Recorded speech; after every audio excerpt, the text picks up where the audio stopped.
Back now to our top story and breaking news on what we just discovered in a Kelly file investigation into the private email server that Hillary Clinton relied on as Secretary of State. Our chief Washington correspondent James Rosen was digging into that when a hacker came forward with some breaking news. James?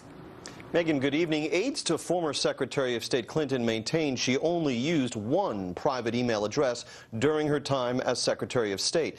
That address has been identified as hdr22 at clintonemail.com. The clintonemail.com domain name has in turn been traced to a private internet server that Clinton set up in her hometown of Chappaqua, New York, about a week before the Obama administration assumed office, with that server registered in the name of Eric Hotham, a former aide from the Clinton White House. But was that the only private email address that Clinton used? Fox News has obtained data from a prominent hacker who employed a publicly available tool called The Harvester to search a variety of data sources, including such well-known platforms as Google, Bing, LinkedIn, and Twitter, to look for any references stored on those platforms to the domain name clintonemail.com. As this screen grab shows, Mrs. Clinton appears to have established multiple email addresses for her private use, and possibly for the use of her aides carrying that domain name. The other addresses are similar to the HDR22 address, but they vary slightly. They include HDR at clintonemail.com, HDR18, HDR19, HDR20, and HDR21. Also unearthed by the hacking tool were addresses featuring a slightly varied structure, including h.clinton at clintonemail.com, Hillary at clintonemail.com, contact at clintonemail.com, and most interestingly, Mo_suit at clintonemail.com.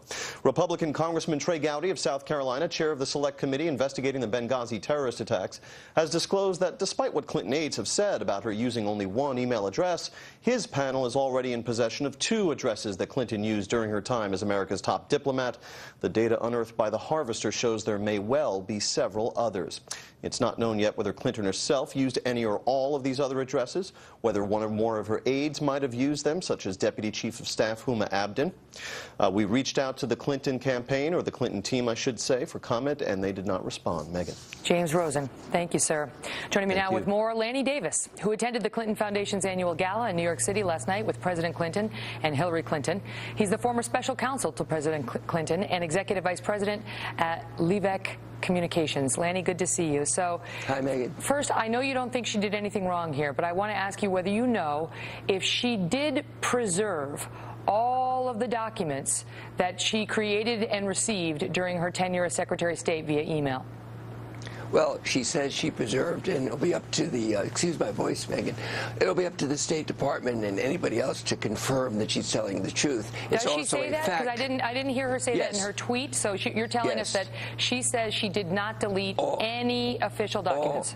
All preserved, and if deleted, you know they can be found. Secondly, it is a fact that she did nothing illegal.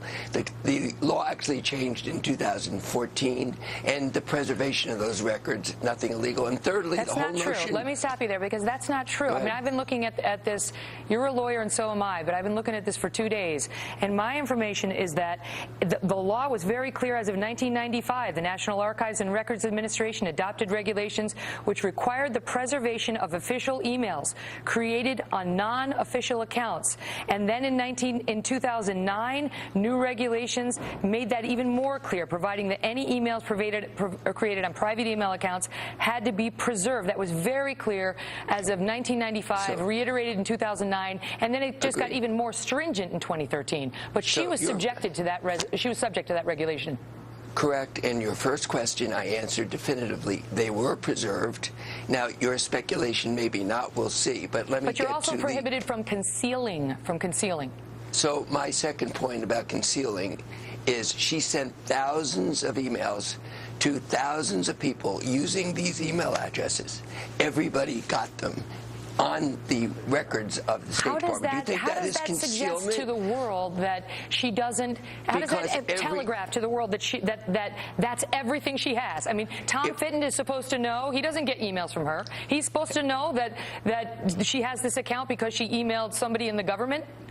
Megan, thousands of people getting an email address is not concealment. That's my statement to you. That's not the standard. That's not the standard. That's not your standard. The tens of thousands of documents that she had on her own private server all that time that all these people didn't know about, that's concealment. Every single person who received her email, thousands, knew that she had this email address. It's not concealment of the email address. It's concealment of the documents, the public records that you are creating.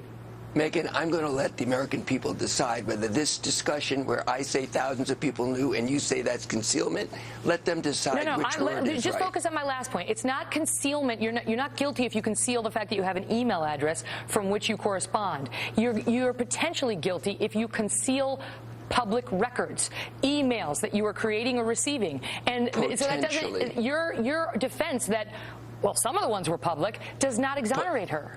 Potentially is not a fact, it is a theory.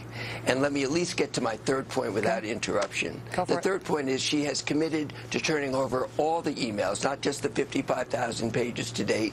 And you forgot to mention that Jeb Bush, who I revere, his brother and I are friends, and I admire Jeb Bush, had 3 million emails while he was governor using a private email account and his own server. And you're not interviewing a Republican asking why. Well, and I would say be an issue to for Governor Jeb Bush, Listen, I see no problem on. I see no problem on Jeb Bush, but tonight I have you, and we're talking about double standard is the only issue here. Okay, but that's a classic Clinton tactic too. Is to don't look at me, look at this other person who did something bad. No, Let's stay on Hillary for 1 minute. You shouldn't be doing double standard, Megan. That's all I'm saying. I'm going to get cut off by the computer because of the Harrison Ford presser. In June of 2011, Clinton issued a directive avoiding everyone in her staff at the State Department to avoid conducting official department from their personal email accounts. Lanny, in 10 seconds, why didn't she comply with that herself? In 10 seconds. Well, I would say that she did nothing wrong, and if she says the rest of the department shouldn't do something, we'll leave it at that. and the secretary We'll be right can back. be trusted.